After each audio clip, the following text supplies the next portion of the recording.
18th at 6 p.m. I think we still have tickets available.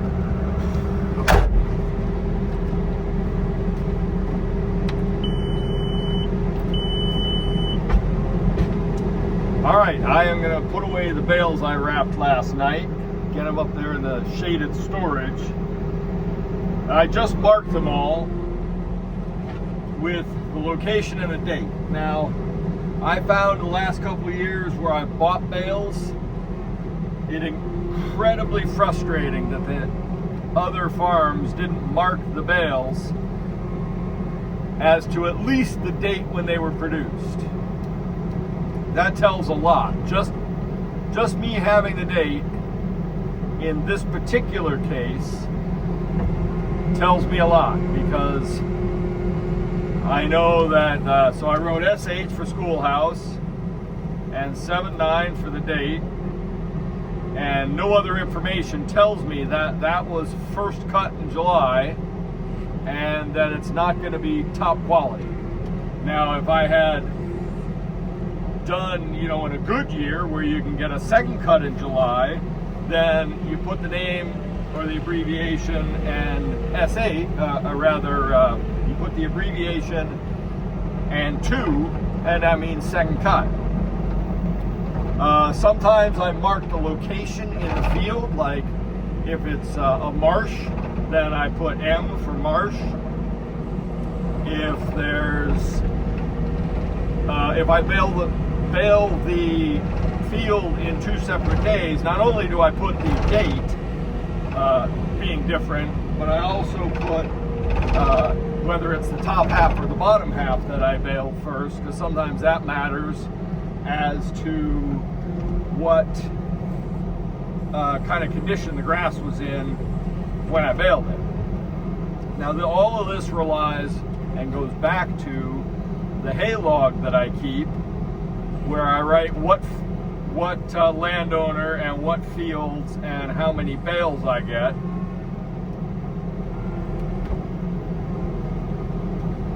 Sorry, I'm trying to place a bale here without knocking the other bales over.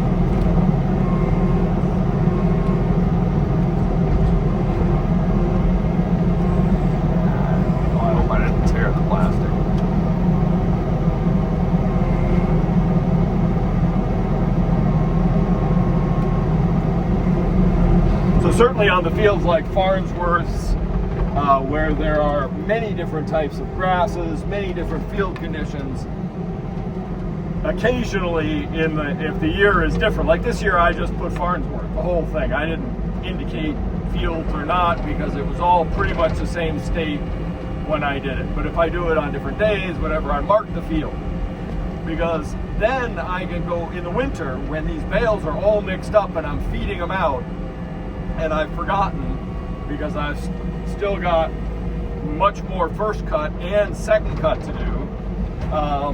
I separate the first cuts and the second cut so that I can feed out by cut quality.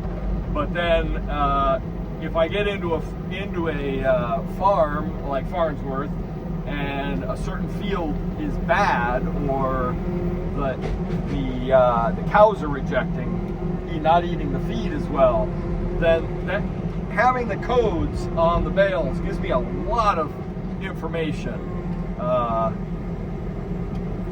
because I can reference my hay book.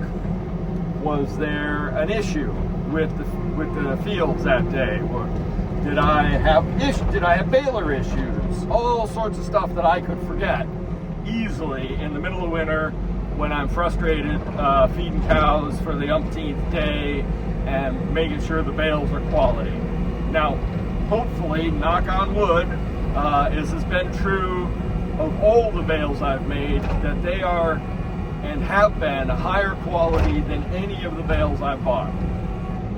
Now, I don't know if it's that dumb luck on my part, or the better baler that packs the bales denser, my adding a few extra layers of wrap, I don't know, or just because this is marginal grass. I mean, this is meadow, basically meadow hay that I'm cutting and baling green instead of making hay.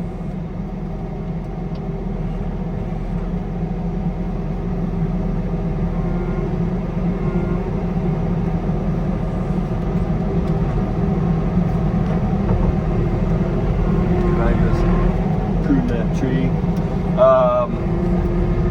Yeah, and so push these bales so they're a little bit closer together.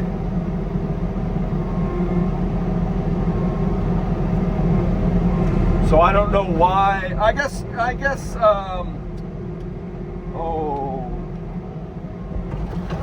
Wayne Cunningham bales are real good quality. They fed out nice. It's just he wraps his in a tube rather than individual bales, and it spoils fast when you get 5 delivered, and by the time you get to the 5th one, because it's been open the whole time, it does start to go south. But his bales have been good quality.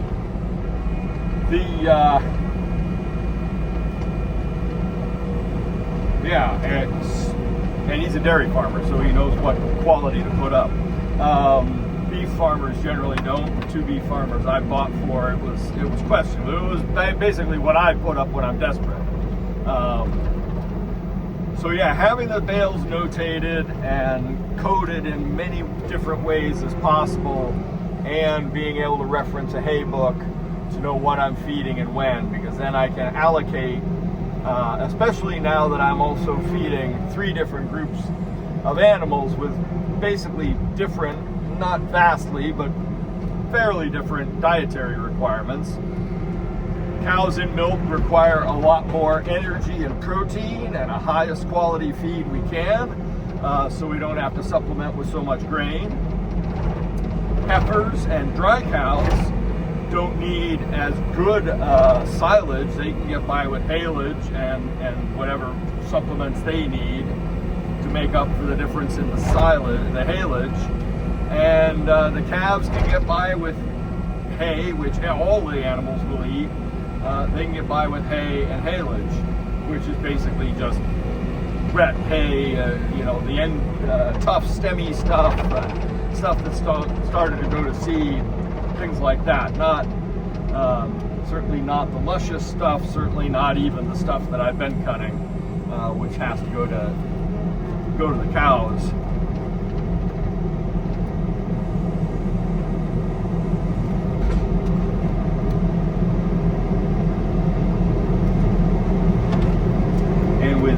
Bales that I'm parking here brings us up to about 70% of the good quality bales that we need. Anything after that is a bonus, and anything like hay or haylage, stemmier, older stuff is extra, is a bonus. So I think we're looking really good, because I'm going to cut 2 fields this weekend and the beginning of next week, and that should round us up to the essential 100 bales of high quality feed that we need. And then everything else is for dry cows, calves, supplementation, and then there's second cut. If we can get some rain, which we did have a few millimeter of rain overnight and this morning, so hopefully that will do some good and didn't just burn off now that it's in the 80s. Yeah, if we can get some grass to grow and have a second cut, then we will be golden as far as forage this year, and I shouldn't have to buy any, which has been my goal, because the whole point of having equipment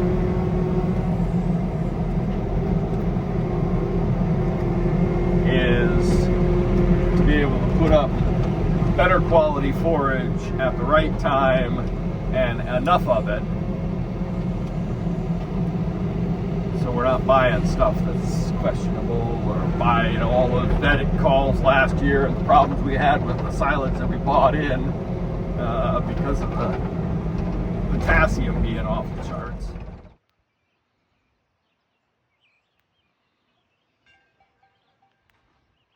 So remember back at the end of June, it was, because this is July, right?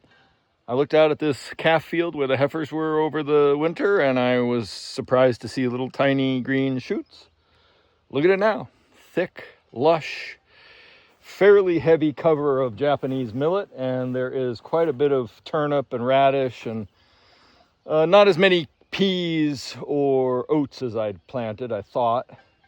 And you can see the areas here that are bare, and that's just because there's such a high nitrogen content that it just killed off the saplings. They just burnt away. It'll be better next year. I'm happy to see it as lush and thick as it is.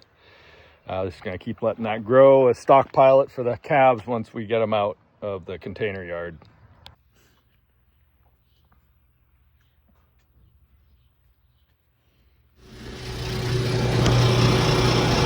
All right.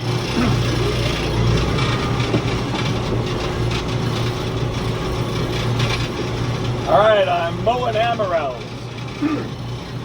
It's been about 7 years since I was here. I've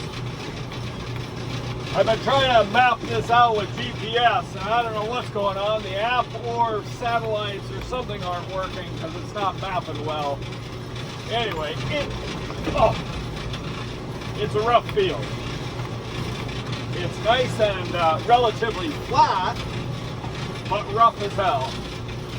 And I haven't encountered many stones, and what has been here has been pretty low lying. Been about 7 years since I cut this field.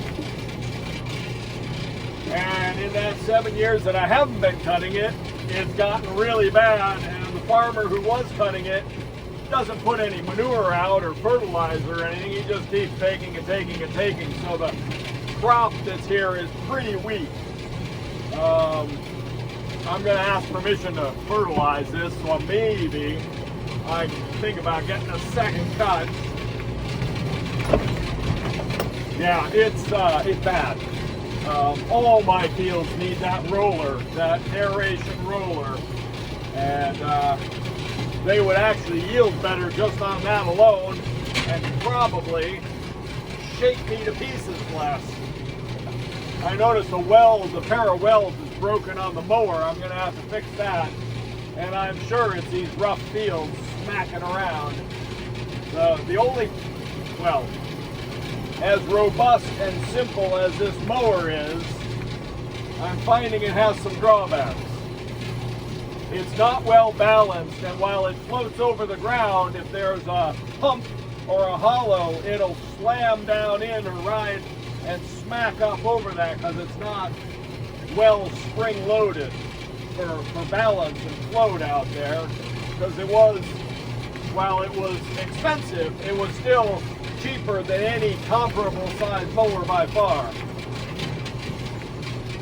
So there's that issue, and now it seems like any time I hit a stone, I'm losing blades, whether they're brand new or not. And that's getting to be an annoying and expensive proposition. Yeah, the blades are only $2 each, but it takes 8 blades. So I'm throwing, plus shipping, I'm throwing about 20 bucks away every time I hit a stone and lose knives, or every field. It's a small price to pay, but going through that many blades, and then they're out in the field, they could cut tires, they could, you know, all sorts of freaking issues with that. It shouldn't happen. So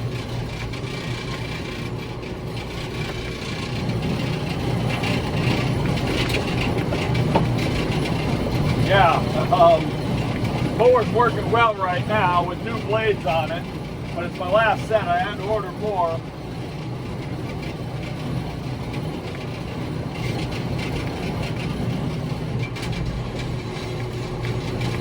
So I'm honestly looking to demo or trial any other mower at this point. I know the fields are rough. I know this is a robust mower, but I think if I could trade this in for a trailed mower and something a little wider, this mower only being barely as wide as the tractor,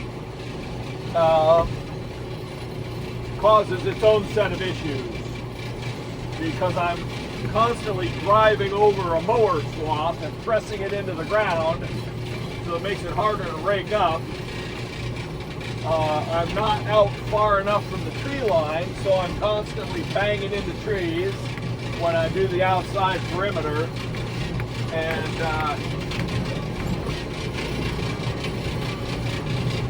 And it does make these swaths, which I could technically come and bale right out of, but ideally the baler needs to have bigger swaths, and it would dry it out a little bit faster if it was spread out more. So yeah, I'm going to be checking out Pottinger mowers and see if I can get a demo to trial for second cut or something, because if I could trade this and the hay bob in, or sell this and the hay bob and put some money down on a mower, I might like that better. I don't know.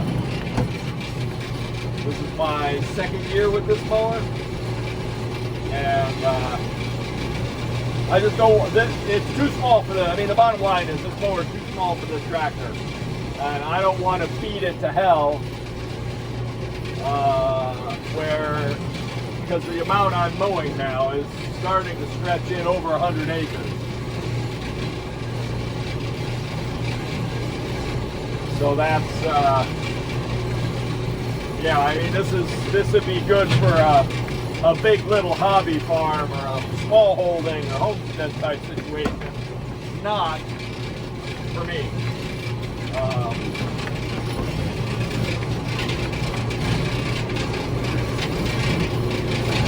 Yeah, and wow, ow.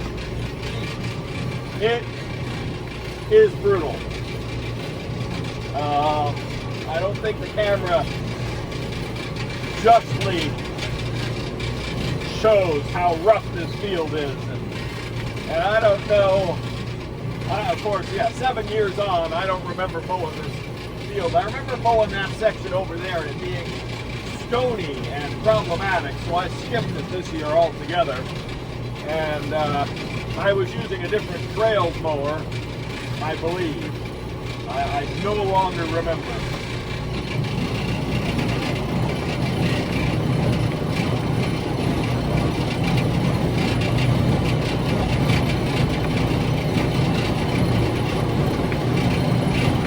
I want to say this field is only, well, I did measure it on Google Earth, and it said it was almost 5 acres. I want to say it's 6 or 7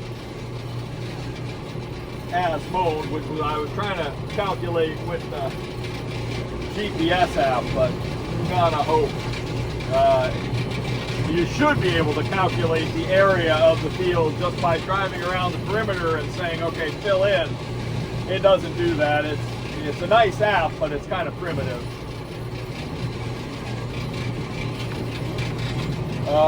Good amount of forage here, not high quality particularly.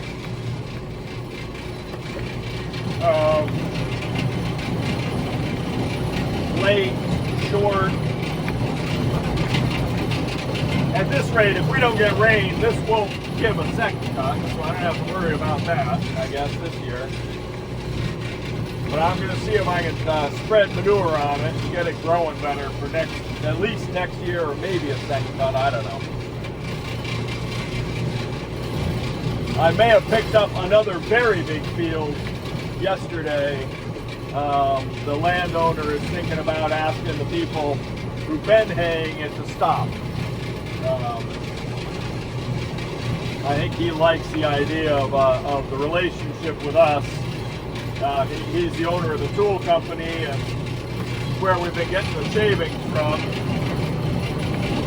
And so I would like to be able to hay his field, because it's close. Again, it's close to home.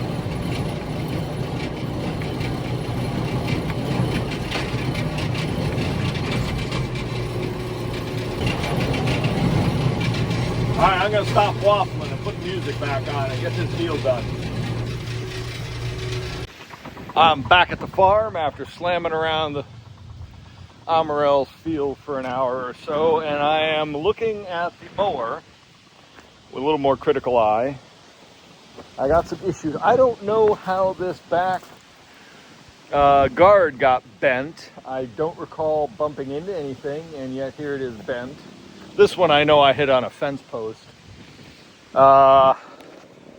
This is tearing right here.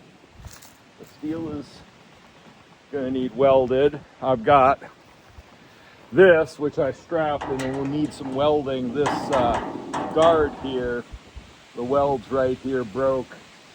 That's got to be fixed, but not before I cut Ford's Pasture. Let's just crank this up a little bit.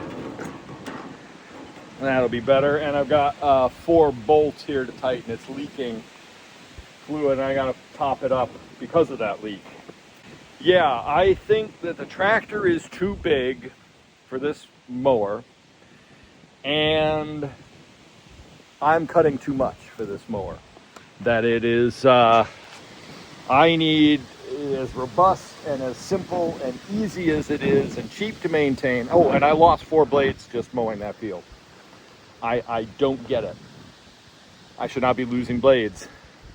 So $8, big deal. But I've got those 4 blades are now loose in that field, and if one ended up stuck in the ground at a point and I hit a tire with it, that's game over. So yeah, not happy about losing blades constantly now with this mower. So now I'm out of blades. So I'm going to do Fords on tomorrow. So I'm going to do Fords Monday. That's before the blades that I just ordered will get here. So I think I'm going to have to modify some old blades. I might also look at one of the smaller, older mowers and see if it's got any kind of good blades on it that I can steal for this one. I do have some new blades, but the problem is the hole is too small, the keeper hole. And so I got to figure out if I got a sharp drill bit to drill these hardened blades. If I don't, then I'm screwed on that. I can get away with cutting with 4 blades, 2 on each drum, but not if I hit a stone, and then I can't cut. So I got to fix that. All right, I'm gonna put the back end of the tractor back together. The link arms, hook them back up, and go grab some lunch, and then I'm going to come out and do the maintenance on the mower and then start lubing the baler for tomorrow.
Collecting bales.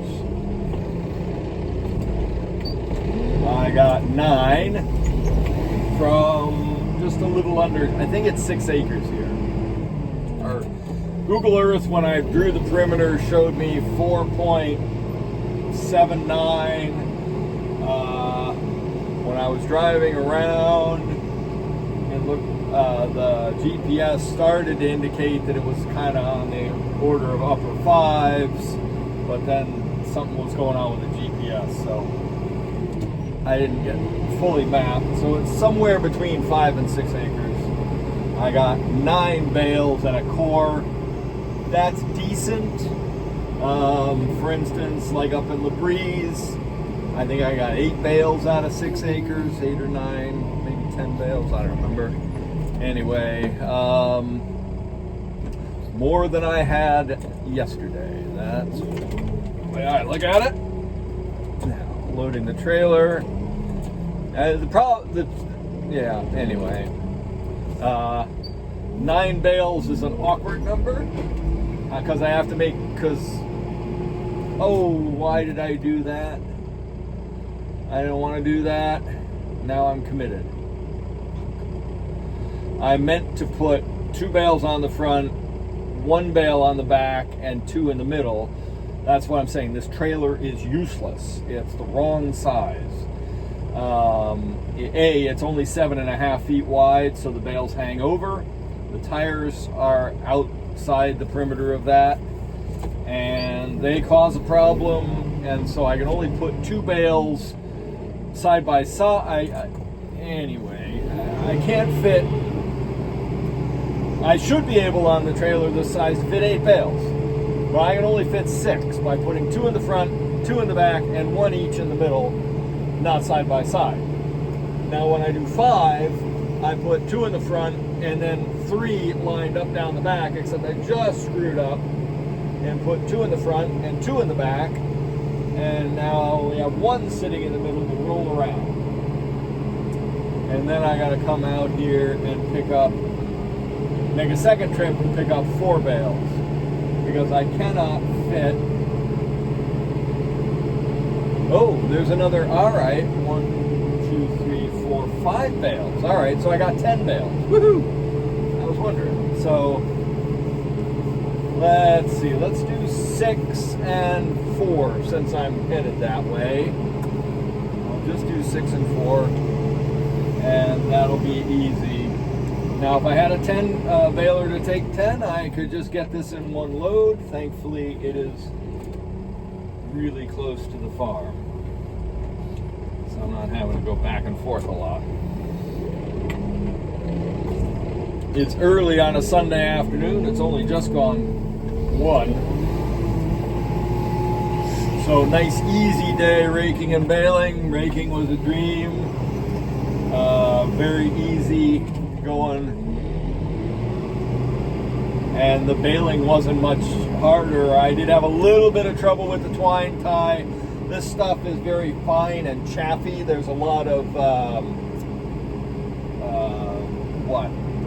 blueberry and strawberry and small short-lived plants underneath, and that chaffy stuff can plug up the works. So yeah, I had a little bit of trouble twine tying, but no big deal.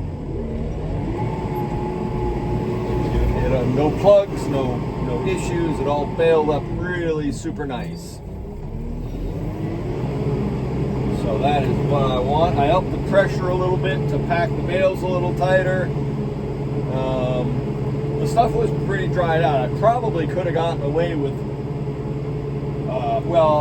I need to cut earlier in the day. By the time I got this cut, it would have been hard pressed to get it raked and baled much before dark.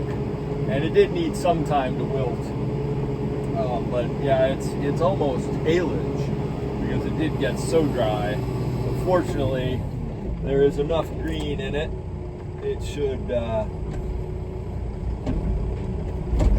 have enough moisture to ferment and ensile.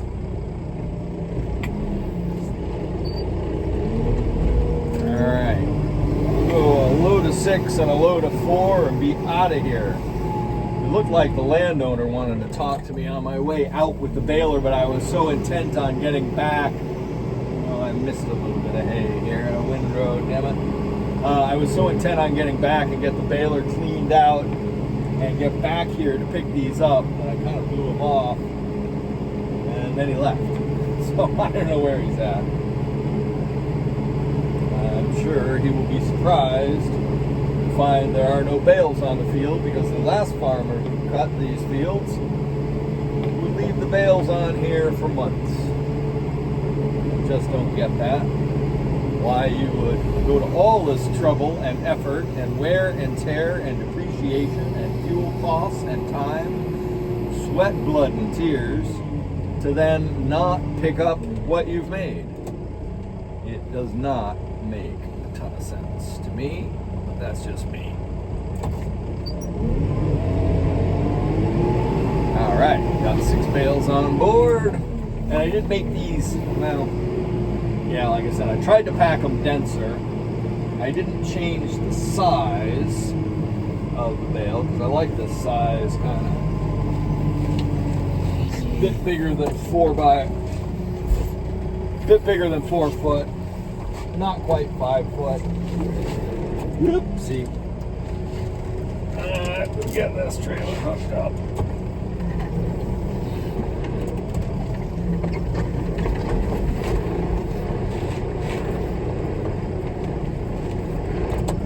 Oh, so damn close.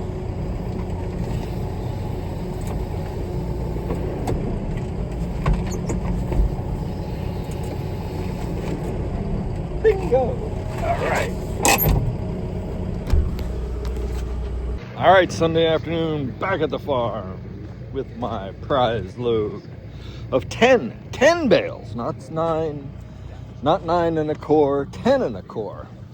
And the stuff, I don't know if the camera does it justice. It is bright shamrock green, a bit of brown here from the fern, that sensitive fern. I baled a bunch of that. Nice tight bales, heavy. I did up the pressure on them a bit, but I still backed off on the core because the cores have been hard to get into. I may up for the next field, even up the pressure a bit more. I don't want to stress the baler by putting it all the way up, and I got to be mindful of that torn belt. But I would like these a little bit denser, especially as this stuff dried out. This is more like haylage than silage, but it's primo quality stuff for what it is. Late first start. So anyway, I'm gonna get wrapping them.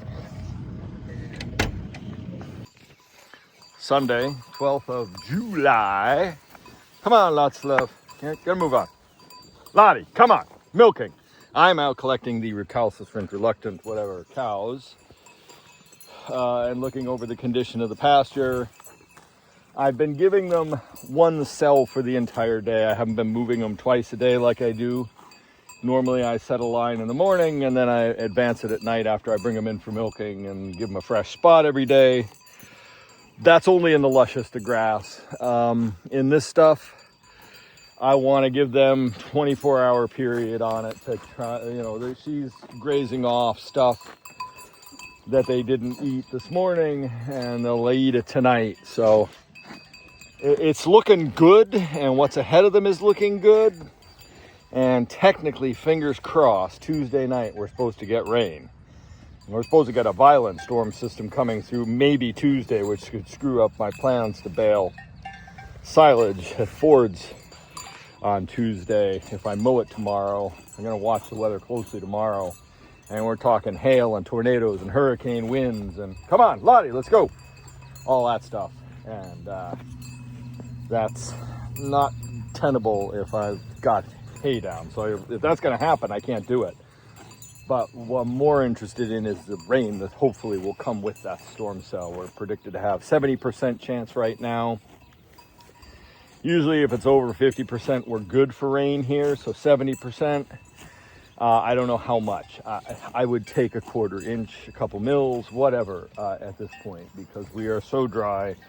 This field, not so much, but other fields, and certainly that end of the field is starting to look like it wants. It's very thirsty, and the ground in places is powdery dry looking, and it's starting to crack in some other places. So we don't need another summer of drought.